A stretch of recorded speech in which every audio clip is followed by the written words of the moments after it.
Gente, a 7ª audiência pública para discutir o plano diretor de São Luís, que era para ter acontecido no último sábado, foi remarcada para o dia 7 de dezembro no mesmo local, lá no bairro do Coquilho, que é zona rural de São Luís. O motivo da suspensão da audiência desse fim de semana, segundo informou a Câmara Municipal de São Luís, foi por falta de energia elétrica na igreja evangélica do Quadrangular, local onde aconteceria o evento. Enfim, a audiência foi remarcada para o dia 7, lá na mesma igreja, a Igreja Quadrangular, que você acompanha aí na sua tela. Eu quero te lembrar também que amanhã tem audiência pública na Vila Maranhão a partir das 6 horas da tarde. É importante que os moradores da região compareçam aí para discutir, porque é uma rodada de 8 audiências públicas marcadas pela Câmara Municipal de São Luís para discutir o plano diretor.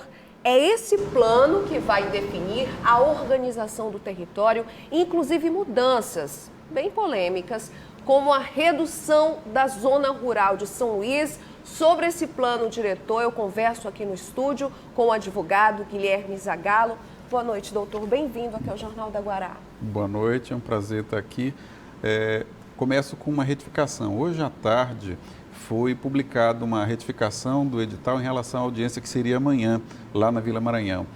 Foi transferida para o sábado, às 9 horas da manhã. Foi informação que saiu no site da Câmara agora de tarde.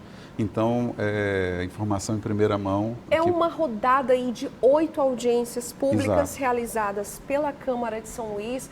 A gente tem uma população de mais de 1 milhão de habitantes. 8 audiências públicas são suficientes? Não são. Houve a apresentação de 13 requerimentos por entidade da sociedade civil nesta fase agora das audiências do Poder Legislativo. Esse processo, ele começou em 2015, com a realização de 13 de 15 audiências no âmbito do Poder Executivo, mas houve muitos problemas de divulgação, enfim, o Ministério Público recomendou e depois foi firmado um termo de ajustamento de conduta com o município de São Luís, que o processo fosse reiniciado. E também para separar, no processo de 2015, estavam correndo juntas a revisão do plano diretor e da lei de uso e zoneamento do solo. E o Ministério Público recomendou que corressem de forma separada, decisões judiciais do Supremo Tribunal Federal nesse sentido. Foi reiniciado agora em 2019, com 9 audiências públicas no âmbito do Poder Executivo e agora 8 no Poder Legislativo. Mas os problemas tornam a acontecer. As 9 audiências que o Poder Executivo realizou em janeiro, elas praticamente não tiveram nenhum aproveitamento. O texto que foi encaminhado inicialmente pela Prefeitura, ele é o texto que está sendo, para não dizer que não houve nenhuma alteração, só uma palavra foi modificada. É o texto que está sendo submetido agora à população nessas audiências da Câmara. E tem muitos problemas de natureza técnica, decisões que estão sendo tomadas, como essa que você mencionou da zona rural, 8.643 hectares da zona rural. Mais de 40%. 41% seriam transformadas de rural em urbana.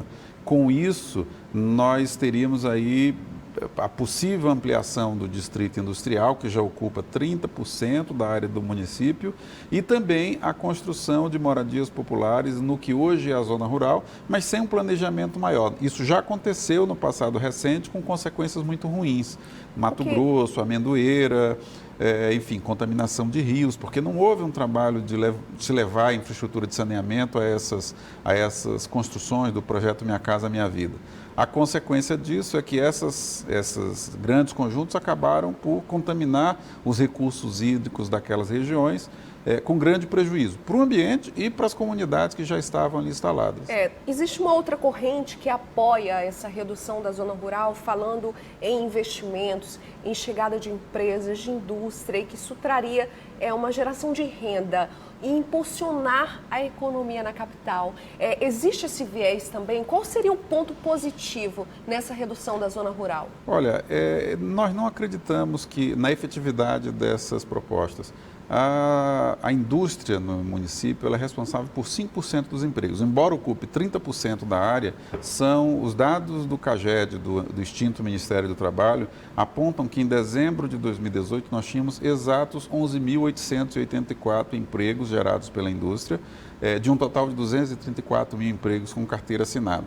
Então, essa atividade industrial de larga escala, que nós temos muito aqui em São Luís é um dos distritos industriais mais poluídos do Brasil, posso falar disso depois, mas ela não é efetiva na geração de empregos. Tem alguma movimentação maior no momento da construção das fábricas, dos empreendimentos, a fase de construção civil, mas a operação mesmo não utiliza muitos empregos. Nós temos uma termoelétrica hoje em funcionamento com 130 empregados. Tem uma próxima agora ainda maior do que essa que se já está funcionando, autorizada pelo IBAMA, em frente à penitenciária de Pedrinhas, que se construída vai gerar 62 empregos e vai gerar, em troca disso, 9 mil toneladas de poluentes por ano. Então, ou seja, esse desenvolvimento, ele gera algum emprego? Gera, mas em face dos impactos que são causados, não é relevante. Existe também um impacto fiscal disso?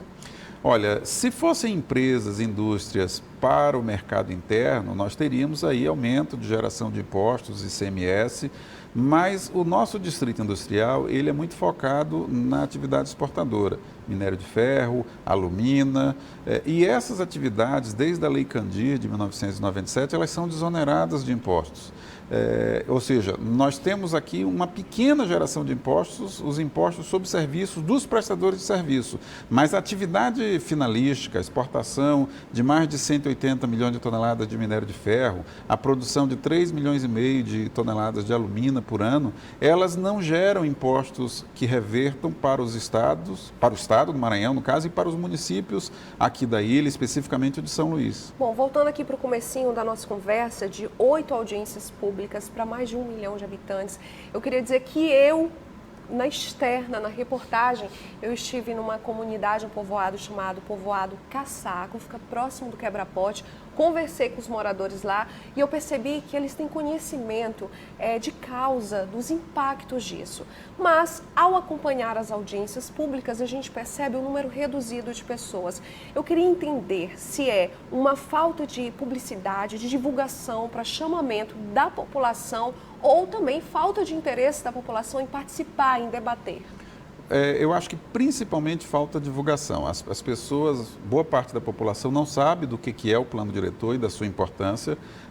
Menciono esse exemplo, a audiência de amanhã, que estava programada para amanhã, apenas hoje foi publicado o edital de retificação, nós não vimos anúncios na televisão, nos jornais sobre isso, então aquele cidadão, aquele morador aqui da ilha de São Luís, da cidade de São Luís, que estava programado, agendado para ir na audiência pública da Vila Maranhão, fica sabendo na tarde da véspera que talvez essa audiência, nem esteja sabendo, muitos não sabem. Pode então, comparecer ao local, importante, desistir de ir para a próxima. Importante o Jornal da Guará estar dando essa divulgação, porque para o grande público, provavelmente este vai ser o principal anúncio da mudança dessa agenda. Então, essa participação popular pequena, ela é fruto dessas falhas de divulgação. No caso da zona rural, as dificuldades do transporte público, né? O município de São Luís é muito grande, então determinadas comunidades, embora próximas fisicamente, mas não tem ligação de linha rodoviária, não tem ônibus circulando, você tem ligação para o centro, mas não tem ligação entre as comunidades. Eu estive em algumas das 4 que aconteceram, estão previstas para acontecer na zona rural, 2 já aconteceram, eu estive nas 2 e essas comunidades estiveram presentes de forma até expressiva no Itapera e em Pedrinhas e se manifestaram expressamente contra, por exemplo, essa redução da zona rural e transformação em zona urbana. Então, essa união de forças, qual pode ser a consequência disso? Olha, nós esperamos que a Câmara de Vereadores, nós não temos tido uma participação muito intensa por enquanto, as audiências públicas que tiveram maior presença de vereadores contaram com 9 vereadores presentes, na média nós temos 5, 6, temos que elogiar esses que estão presentes, mas temos que lembrar que a nossa Câmara é composta por 31 vereadores. Então, esse processo, nesta fase, ele é voltado, claro, para a população expressar suas preocupações, a sua discordância ou concordância, críticas, mas é um processo muito rico para que os próprios vereadores formem o seu juízo de valor sobre a proposta apresentada. Para poder alterar esse texto. Exatamente. A gente vai estar fazendo aí essa transformação não só de zona urbana, rural, mas também a redução de 11,5 hectares de dunas que hoje são protegidas e deixariam de ser protegidas, ou seja, quase 10% da nossa área de dunas vai ser perdida. As áreas de proteção do Maracanã e do sítio Santa Eulália sofrerão modificações e perderão boa parte da proteção que possuem hoje, o que, aliás, é polêmico do ponto de vista jurídico, porque isso está sendo feito no plano diretor e não na lei orgânica, que é a principal lei do município. Nós estamos perdendo 162 hectares de áreas de recarga de aquíferos. 40% da água que nós consumimos em São Luís, para beber, para cozinhar, ela vem do subsolo. Então, nós temos já uma legislação específica que protege, que não permite as pessoas ocuparem todo o terreno das suas com telhados, calçadas, enfim. A gente precisa ter terreno livre de impermeabilização para que a água da chuva penetre, reabasteça os lençóis freáticos e a gente possa consumir a água em São Luís. Pois bem, na nossa cidade, que ainda temos uma dificuldade de abastecimento de água, a proposta do plano diretor está reduzindo aí em 162 hectares essas áreas de recarga de aquíferos. Essas são as preocupações que estão sendo postas nas audiências públicas. Por enquanto, não foram acatadas, né? O que saiu do Poder Executivo no começo do processo foi o que foi encaminhado para a Câmara.